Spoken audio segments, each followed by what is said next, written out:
La acción de Texas Instruments ha presentado balances y como vemos en el aftermarket la tenemos subiendo más de 8%. Mañana cuando abra el mercado va a abrir a $212 por acción. Entonces en este video vamos a ver si es una buena oportunidad para acumular esta empresa del sector de semiconductores que como vemos en el último año únicamente subió un 5% por debajo de la rentabilidad que tuvimos del S&P 500. En los últimos 6 meses únicamente subió 3,9% y en los últimos 5 años únicamente 20%. ¿Estaremos ante buenas oportunidades? Vamos a comprobarlo. Si revisamos rápidamente el resultado de la presentación de sus balances, vemos que han ganado en términos de beneficio por acción, obviamente en términos normalizados, pero han errado bastante en las expectativas de los analistas en términos de ingresos, en 17,5 millones de dólares. Se esperan para diciembre de 2026 un crecimiento interanual en sus beneficios por acción del 10% y del 24,7% para 2027, pero esto es algo que vamos a hablar un poco más adelante. Pero la razón principal por la cual la acción está subiendo tanto es porque han superado las expectativas de los analistas en términos de guidance para el primer trimestre de 2026. Como vemos, han superado las expectativas en los ingresos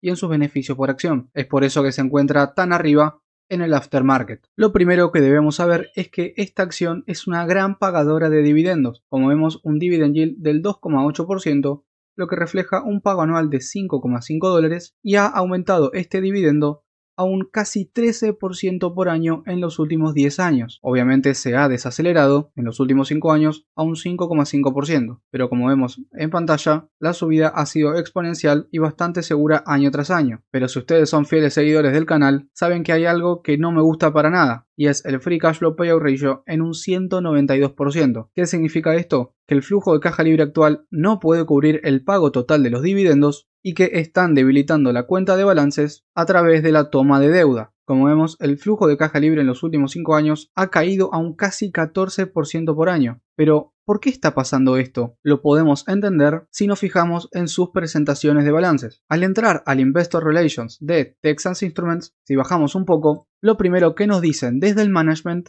es que ellos creen que el crecimiento de largo plazo del flujo de caja libre por acción es la medida clave para generar valor. Esto lo dice Habib Ilan, el CEO de la compañía. Pero, ¿por qué nos están diciendo esto? Si nos venimos a la Stock Screener, podemos observar que su beneficio por acción han caído drásticamente desde los máximos históricos de 2022, actualmente $5,45 por acción. Lo mismo ha pasado con sus ingresos por acción y sobre todo con el flujo de caja libre por acción, actualmente en $2,86. Como vemos, las acciones en circulación han bajado drásticamente en la última década, es decir que tienen un programa activo de recompra de acciones que junto con el dividendo hacen que la devolución de capital al inversor sea extremadamente buena. Pero, ¿qué está pasando con el flujo de caja libre de Texas Instruments? Como siempre explico en cada uno de mis videos, todo se resuelve al capital management, cómo la administración de la empresa utiliza su capital para generar cada vez más valor. Recordamos que el flujo de caja libre tiene 5 usos principales. El primero es reinvertir en el negocio, es decir, capital expenditures, para en los años venideros generar más valor. Lo segundo es fortalecer la cuenta de balances, es decir, pagar deuda. Luego tenemos completar adquisiciones, recomprar acciones, que es lo que Texas Instruments hace año tras año, y pagar dividendos. Estos últimos dos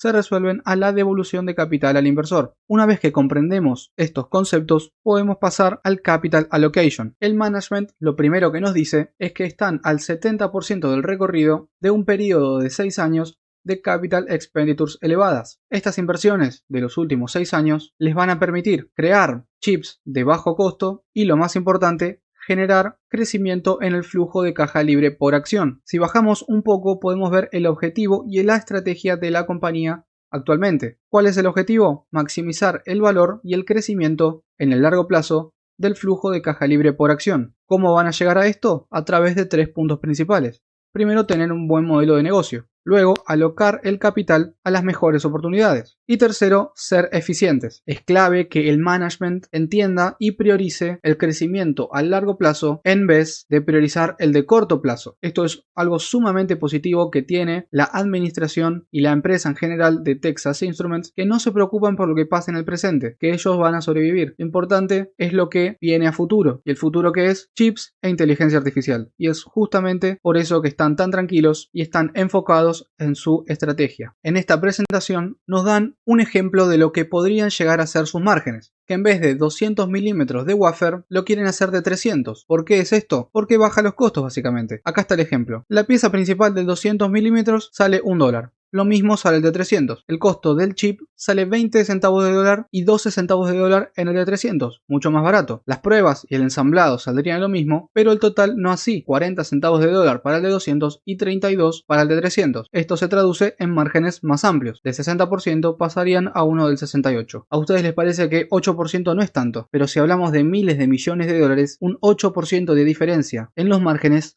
es muchísima cantidad de dinero y todo lo que están invirtiendo se basa en esto, en aumentar los márgenes en el largo plazo. Y esta diapositiva es la más importante de todas. Vamos a explicarla paso a paso. ¿Qué podemos ver en el gráfico? Básicamente su flujo de caja libre por acción desde 2004 hasta 2020. Vemos que ha crecido constantemente sin ningún tipo de problema y a partir de 2021 empezó el ciclo de las capital expenditures elevadas. Y como sabemos, las capital expenditures bajan siempre y en todo momento el flujo de caja libre. Es por eso que el flujo de caja libre por acción ha bajado drásticamente y como vemos en la Stock Screener, desde el rango de los 6-7 dólares ha bajado al rango de 1, 1,64 y 2,86. Como vemos, el management esperaba para 2025 un flujo de caja libre en el rango de 2 a 7 dólares y en total ha sido de 2,86 y se espera para 2026 un flujo de caja libre por acción de entre 8 y 12 dólares aproximadamente. Y de ahí lo que proyectan es la recuperación,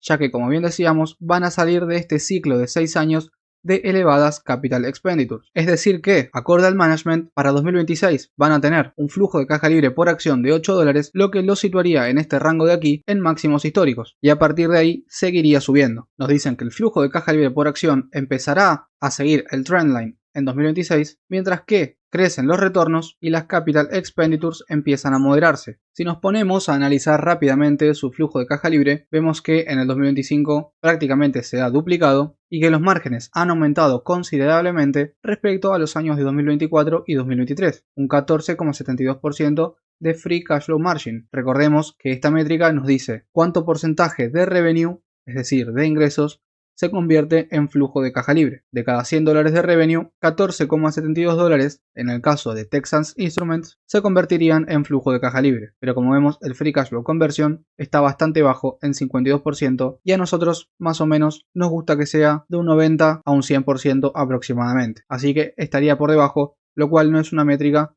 que nos emocione bastante. Si nos fijamos en términos de eficiencia, vemos que el revenue se ha acelerado un poco, un 1% en los últimos 5 años, pero que los márgenes han bajado. Esto es totalmente común debido a las altas capital expenditures, que como vemos el CAPEX per share actualmente es de 5 dólares por acción, y también a los costos inflacionarios que tienen este tipo de empresas del sector de semiconductores. Como decíamos al principio, están tomando deuda para pagar dividendos, pero si nos fijamos en sus estados de balance, vemos que los activos totales son de 35.000 millones de dólares y que el pasivo es de 18.000 millones de dólares. Es decir, que tienen un current ratio de 4.12. ¿Qué significa esto? Que los activos son 4 veces superiores a los pasivos. Es decir, que no hay ningún tipo de riesgo de solvencia en el corto plazo, sobre todo si tenemos en cuenta el gran crecimiento del flujo de caja libre por acción que se espera en los próximos años. Además de eso, los beneficios por acción también se verán en una posición creciente. Como vemos, han bajado desde el máximo de 2022, pero se espera un crecimiento del 11,4% para 2026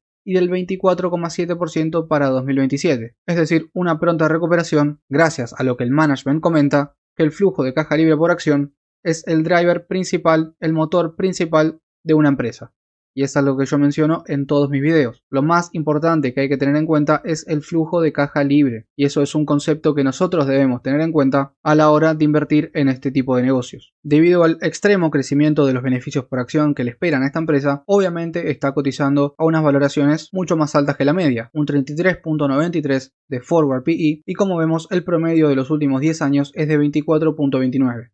Es decir que en esta métrica estaríamos pagando un premium en comparación al promedio de los últimos 10 años. Pero si lo vemos en el último año, no sería tan así. Como vemos, el promedio es de 31.61, mucho más cerca de los valores actuales. Podríamos haberla encontrado en el día de la liberación a 26 veces beneficios o hace poco a 27 también. Muy buenas valoraciones para una empresa que puede crecer sus beneficios por acción a un ritmo del 20% por año de cara a los próximos 5 años. Es decir que en términos generales esta empresa merece un premium. Si nos vamos a la valoración, en un Discounted Cash Flow Analysis, con la acción de Texas Instruments con una tasa de crecimiento del 18%, llegaríamos a un valor intrínseco final de $240 por acción. Esto significaría casi un 12% de margen de seguridad. Si quisiéramos ser más conservadores y utilizar una tasa de crecimiento del 16%, nuestro valor intrínseco sería de $212, y si por el contrario queremos acercarnos un poco más a los promedios históricos y utilizar una tasa del 20%, estaríamos hablando de un valor intrínseco de $272 por acción. Actualmente el mercado está preciando un 14,75% de aumento en el flujo de caja libre, lo cual es bastante poco porque estaría por debajo de ambos promedios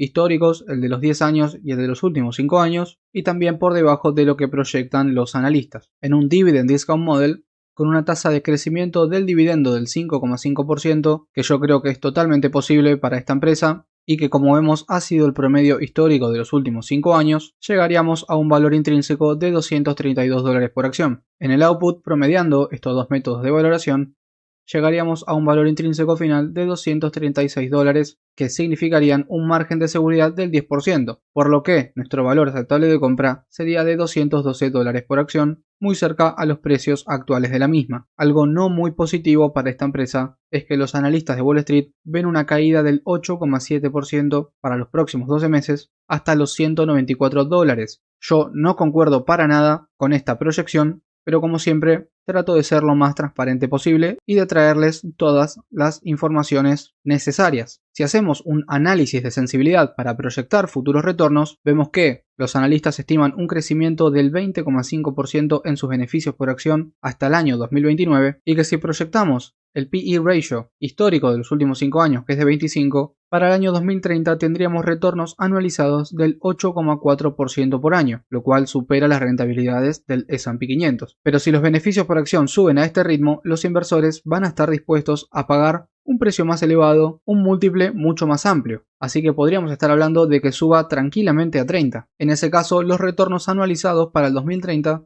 serían de 11,75%, lo cual es un gran retorno, obviamente sin contar los dividendos. Y si utilizamos el Price to Earnings actual de 35, los retornos serían aún mejores, 14,6%, casi duplicando los retornos anualizados del S&P 500. Así que si bien esta empresa puede enfrentar algunos desafíos en el corto plazo, como vemos, una vez que se recupere el flujo de caja libre por acción, los ingresos empiecen a dar fruto y las capital expenditures se empiecen a moderar, los retornos pueden ser realmente increíbles. Además de eso, es una empresa que me encanta personalmente, me encanta el management, siempre pensando en el largo plazo, no importa si hay turbulencia en el corto. La verdad que al analizar esta empresa, que yo la vengo siguiendo hace muchos años, me puse bastante contento con su administración, y como sabemos, uno de los puntos principales que señala Warren Buffett en su tesis es que debemos conocer bien al management de cada empresa que nosotros estamos invertidos. Debemos saber qué piensan, cómo actúan, cuáles son sus principios, y la verdad que los de Texas Instruments a mí me encantan. Como vemos en esta imagen, el precio se encuentra bastante cerca de lo que son sus revenues, lejos de su flujo de caja libre porque, como sabemos, siguen en un periodo de transición de las capital expenditures, así que es común que este se encuentre tan bajo, pero en líneas generales está siguiendo a los fundamentales el precio de la acción, lo cual para nosotros es sumamente importante porque, como bien decíamos, en todo momento y en todo lugar el precio de la acción sigue a los fundamentales de la empresa. Si la empresa no está bien, el precio no va a estar bien. Es así, muy sencillo como lo oyen. Espero que les haya gustado el video, no olviden suscribirse y darle me gusta, que el día de mañana van a tener